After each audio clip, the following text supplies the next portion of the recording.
Et en plateau, Paul Tam, le président du Minotaur, le club de football américain. On est ravis de vous accueillir sur ce plateau. Vous représentez le football américain sur Strasbourg, sur l'Alsace. Et le Super Bowl, pour vous, ça va être ce week-end. Alors, pour celles et ceux qui n'auraient pas encore pris la température de ce qu'est le Super Bowl, dites-nous quelle émotion ça fait. Quelle émotion ça fait? C'est le plus gros événement de football américain aux États-Unis. C'est deux équipes qui se rencontrent de chaque division et c'est l'événement sportif le plus regardé. On parle de 80 millions, c'est ça? Oh là là, j'ai pas les chiffres exacts. On parle de 80 millions de spectateurs dans le monde. C'est des records battus tous les ans en termes d'audimat Une audience incroyable. Oui, tout à fait. Alors, quand vous voyez ces images, est-ce que vous faites le même sport que ces gens-là?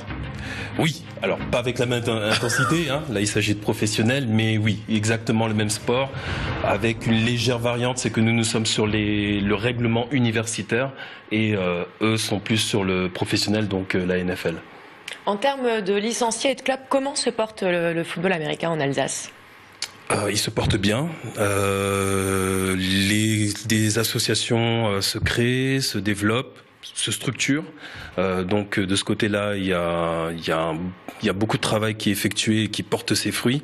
Donc je pense que les prochaines années, nous allons être dans une stabilisation pour les différentes associations et j'espère que la plupart pourront monter, aller dans des échelons plus élevés, des divisions supérieures. Alors on va voir des images de votre club. Mathieu Chanvillard avait filmé chez vous. Voilà, ça va vite. C'est les différences entre les règles universitaires, c'est un peu moins violent, un peu moins brutal? Il y a des règles de sécurité un peu plus adaptées, oui, aux universitaires et un peu moins contraignantes. Voilà. Alors nous, on est en Alsace et en France, ou en Europe même, des amateurs de football. Qu'est-ce qui fait que le grand public n'adhère pas encore ni à ce sport d'ailleurs, ni au baseball, j'ai tendance à dire? C'est surtout culturel. Ces sports sont discontinus. Donc il y a des temps de pause en permanence et ça crée un blocage pour les gens. Je veux dire, de voir un sport qui s'arrête en permanence où il faut à chaque fois se replacer, à chaque fois redémarrer une action. On connaît pas ces règles. Pas encore. Voilà. Nous sommes plus habitués au soccer. Pardon pour l'expression, au football, au soccer ou au rugby où ça en continue. Et le seul gars qui dira jamais le mot football voilà, c'est soccer. Oui. Qu'est-ce qui va se passer au snooker? Là, c'est un bar qui est basé à Strasbourg, quai de Paris, ce dimanche. Donc il y aura une grosse soirée.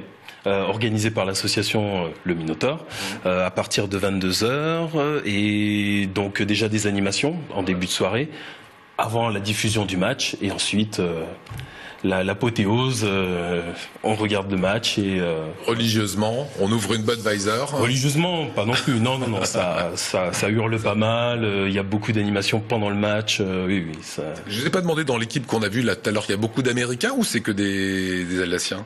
Non, nous avons pas, nous pour la région Alsace, il n'y a pas beaucoup d'Américains encore. Ça se fait plutôt sur les grandes villes, Lyon, Paris, notamment les équipes qui sont en élite, parce que des Américains quand ils viennent, faut en général payer. C'est un peu la réalité du sport. Donc non. Et le Minotaur n'a pas assez de budget. Pas le budget et puis nous n'avons pas vocation à payer des joueurs puisque nous ne voyons pas l'intérêt de payer des joueurs alors que les autres ne le seraient pas.